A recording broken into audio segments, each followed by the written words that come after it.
In this fourth webinar in our four-part series, we'll take a look at how CommonLook Office helps document creators generate accessible PDFs from Microsoft Office so that the PDFs don't need to be remediated at all.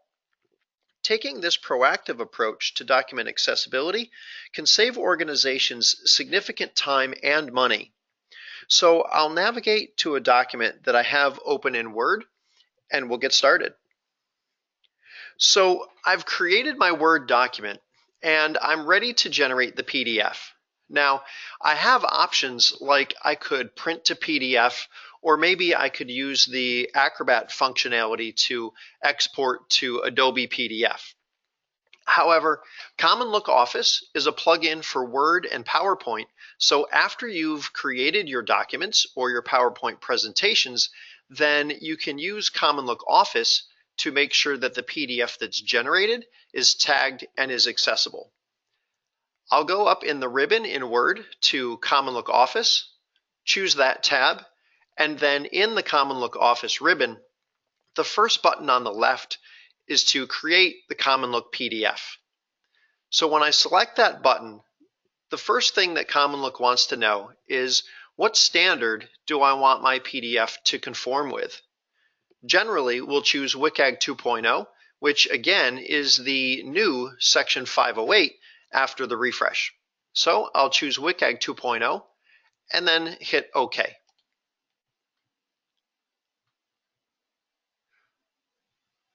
CommonLook is going to scan through the document now, seeing what types of issues might potentially be going on. It's going to look for things like images and lists and other accessibility concerns so that I can address what I need to before generating the PDF. When CommonLook Office opens, it opens on the Current Checkpoint tab on the right-hand side of the screen with the Word document still in the center. The Current Checkpoint tab will bring up the first checkpoint in WCAG that's relevant to this document. Not every checkpoint is going to be applicable to every Word document, so CommonLook will take me step by step through the things that apply to this particular document. Above the Current Checkpoint tab, there's a yellow box that tells me what checkpoint I'm on, and it also tells me what this checkpoint is asking for. For example, I'm on the non-text content checkpoint, and it's asking me to ensure that graphics include appropriate alternative text. After the description, there's a link for more, and if I was to select that link, it would open up a web page to provide more information about this particular checkpoint. It would give me background information, why this checkpoint is important, and it would give me instructions and options that I might want to be aware of while I'm addressing the situation. So CommonLook in the Current Checkpoint panel lists the images that I have in my document. The first image, we can see it says image, no alternative text provided. And in the physical view of the document, it's showing me that it's the CommonLook logo. So in this situation here, below the list of images, there's the box for the textual description. Here's where I can write in the alternative text. So I'll just type in the CommonLook logo.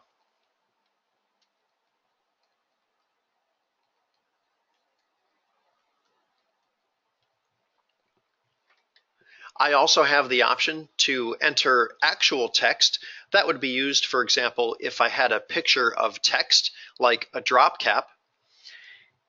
Below the textual description and actual text fields, there's a checkbox for whether the image is a formula, to put it in a formula tag as opposed to a figure tag. And there's also the checkbox for no textual description required if the image on the page is actually just decorative and doesn't need to be tagged.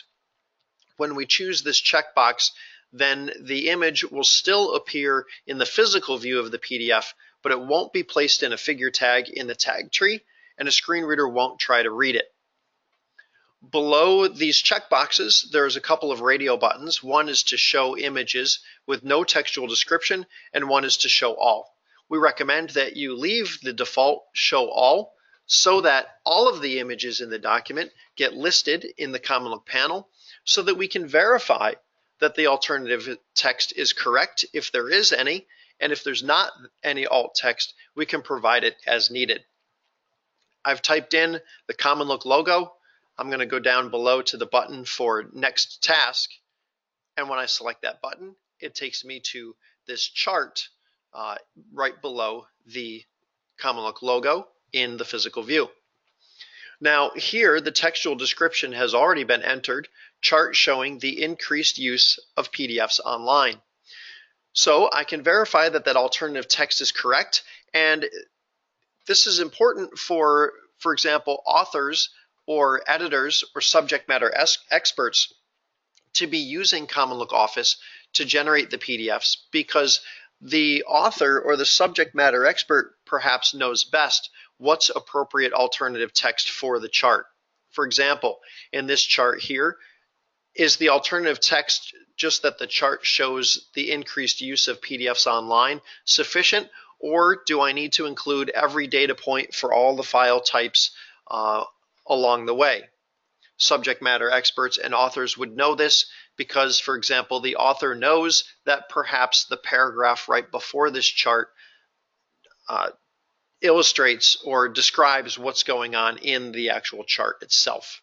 In this situation, I'm just going to keep the alternative text that's already here, and I'll hit next applicable checkpoint, which will take me to the next checkpoint that I need to address in my document. So we're brought to the list checkpoint. Again, the description above the current checkpoint tab says ensure list items and nested lists have been properly identified in MS Word.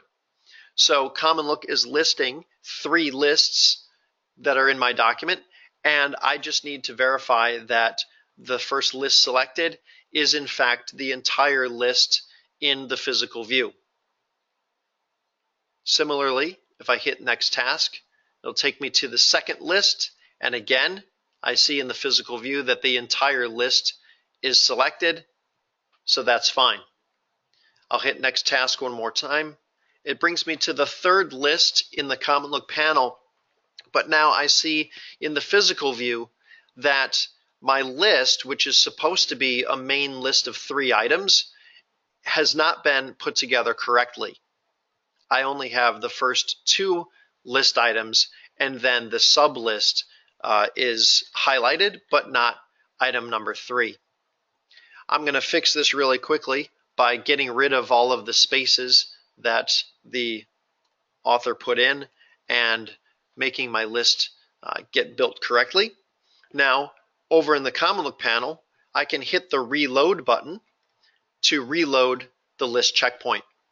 The first list was good, the second list is good, and now I can see that the third list in the CommonLook panel is highlighting the entire list under the section for nested sublists. Now my lists are fixed. I can hit next applicable checkpoint. So CommonLook brings us to the table checkpoint, and again, it's listing 3 tables that are in my document. Now, in the physical view, I can see that the first table is simply used for formatting purposes. We saw this in webinar 3 when we had a table that was used for formatting in the PDF, and we linearized the table.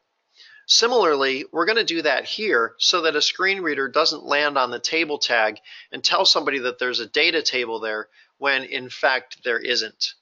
To do that, in the CommonLook panel, we'll select the table type presentation, and then we'll choose to linearize the table vertically. I'll hit next task, and it brings me to the second table. Now, in the physical view, as I'm looking at the table, I see that the top row in the table has column headers for quantity and price. So in the table type section of CommonLook Office, I'm going to choose the second button from the left for column headers. Now, there's a summary field below these options where I could type in a table summary if I wanted to. This is a pretty simple table. It's pretty short. I don't really need a summary, but I could enter one here if I wanted to. Below the summary field, CommonLook is asking me how many rows are there with column headers in them in the table. So how many rows with column headers? As I look at the table in the physical view, I see that the first row has column headers. So the CommonLook default is to 1. So there is in fact 1 row with column headers, and this is all set. CommonLook then behind the scenes is going to take care of making sure that the column headers are marked in TH cells with the proper scope set, and also the cells below the column headers will be in TD or table data cells. I'm going to hit next task. CommonLook brings me to the third table in our list of tables, and this one is a little bit more complex now. So it's got column headers for imported, domestic, apricots and cherries, and A grade and B grade. And it also has row headers on the left-hand side of the table for Perth and Adelaide, as well as wholesale and retail. So in the CommonLook panel, I'm going to choose the third option from the left now, column and row headers. Again, I could enter summary if I wanted to. Now CommonLook asks me, just like in the last table, how many rows with column headers do I have?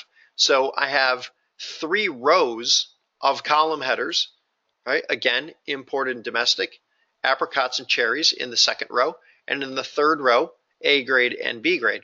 So I'm going to bump the number for rows with column headers up to 3. Similarly, CommonLook is asking me how many columns with row headers are there in this table. Now, the column on the left has the row headers for Perth and Adelaide, and then the second column has the row headers for wholesale and retail. So there are 2 columns with row headers in them. I'm going to change that number to 2. Again, that's all I need to do. CommonLook is going to tag my headers and assign the scope. And because this is a complex table, behind the scenes, CommonLook is even going to assign IDs to the header cells and then link the data cells to their appropriate header IDs. I can go ahead and hit next applicable checkpoint. This is the color checkpoint. We saw this in the second and third webinars as well, dealing with color in PDFs. And this is just asking us to make sure that color is not the only way that information is being conveyed. Now, below the CommonLook panel that lists the pages with color, there's a button to show the filter. When I select that button, I can drag the filter around the screen and it takes the color away so that I can see whether or not information is lost when the color is removed. Now, the text right above this list says red text is bad, green text is good. However, when I take the color away, I lose what's red and what's green. So this is a failure of the color checkpoint. Now, I'm not going to take the time to do this right now, but what I would need to do would be to close and return to Word. So there's a button up at the top left in the CommonLook Office ribbon, close and return to Word, and then I would need to reformat this list. Perhaps I would make 2 lists, a good list and a bad list. Maybe I would put in another data table and have a good column and a bad column. I could have a couple of paragraphs, one for good stuff and one for bad stuff. It doesn't matter how I go about fixing that, but the problem is that I need to differentiate what's good from what's bad, using more, of course, than just the color. Moving on, hitting next task, going to page 3, CommonLook shows us this page because of the logo for CommonLook and the chart. Now, we gave the chart appropriate alternative text already, so we may not even have to worry about whether or not the color gets removed from the chart. If in the body of the document this chart is described sufficiently so that people know what the data is, if the alternative text is sufficiently descriptive, then it may not matter when the color goes away. Certainly, the CommonLook logo doesn't lose anything when the color goes away, so we don't have to worry about that either. I'm going to go ahead and hit Next Task. Now, CommonLook takes us to page 4, and there's no color on page 4. But the reason that it stops here is because these font changes to center the text and to make the text for the table column headers and row headers bold indicates a change in formatting, and so CommonLook is asking us to make sure that the format change isn't the only way that information is being conveyed. Now, these are headers for the data table. However, because we just got done tagging our table correctly, the fact that we've got text that's bold and centered in the cell doesn't really matter from an accessibility standpoint. That's all of our pages with color. I'm going to go ahead and hit Next Applicable Checkpoint. The next checkpoint brings us to the metadata checkpoint, just like we saw in the PDF webinars as well. We want to make sure that our title is sufficient for the document. I'm just going to leave it at CommonLook Office now because this is just a demo document that we use. And the author, of course, is not your own personal name. It should be your agency, your department, your organization, but again, not your own personal name. You can enter subject and keywords as needed. The subject may be the title. It may be the title plus a little bit more description. Keywords, when entering keywords to make your document easier to find in an online search, you want to separate the keywords by semicolon. I'm just going to go ahead and hit Next Applicable Checkpoint. The next thing that comes up is the hyperlink. In the physical view, we see the full DOJ report is available here. And CommonLook is asking me in this first checkpoint to make sure that the alt text for that link is appropriate. Now, CommonLook is going to take the hyperlinked text and make that the alt text, which may be okay, but if I need to edit it, I can do that here. So for example, instead of full DOJ report, I might want to put spaces between D, O, and J so that it reads full DOJ report instead of, for example, full Dodge report.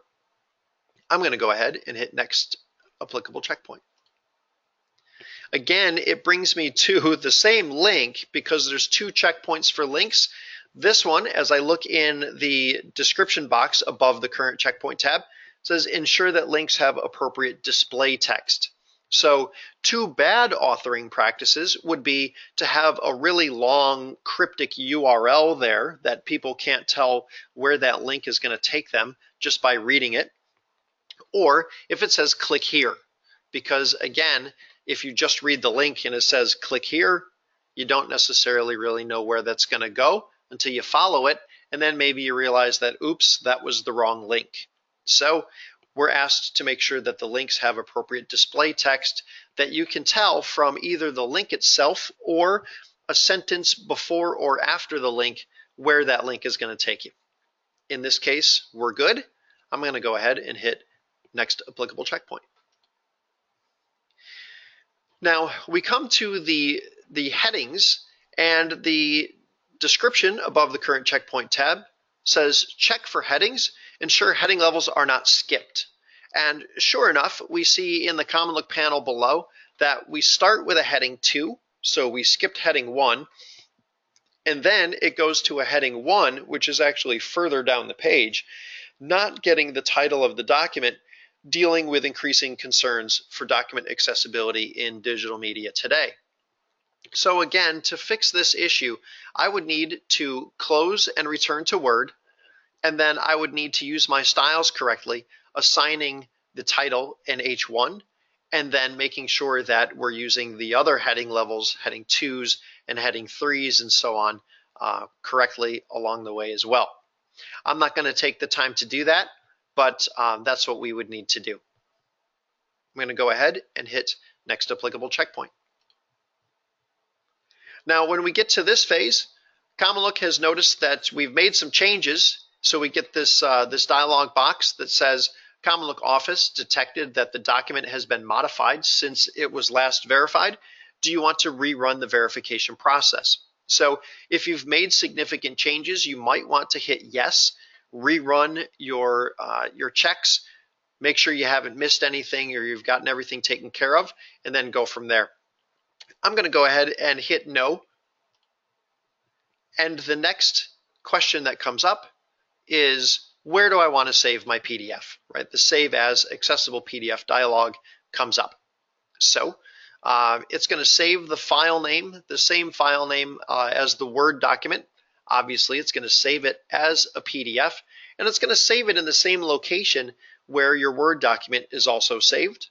You can change the file name or the location if you'd like. Then just go ahead and hit save. So CommonLook will go through the process of making sure that everything is tagged correctly, and the last phase will be to create the PDF itself. Then, once CommonLook is done making the PDF, it'll ask me if I want to see it, and I can select yes or no. And it'll also ask me if I want to generate a report. So the question comes up, the PDF has been generated successfully. Open now. I can select yes. And then again, would you like to generate a report? Right? This is the compliance report, similar to what we created when we were using CommonLook PDF to remediate the PDF documents. You might want to generate a report. It's good to have for your records. I don't need one for this demo, so I'm going to select no. So here's our PDF document. Open in Acrobat. I can navigate over to the tag tree, open up the tags. I see my document tag, and when I open that up, I can see all of my PDF tags inside the tag tree.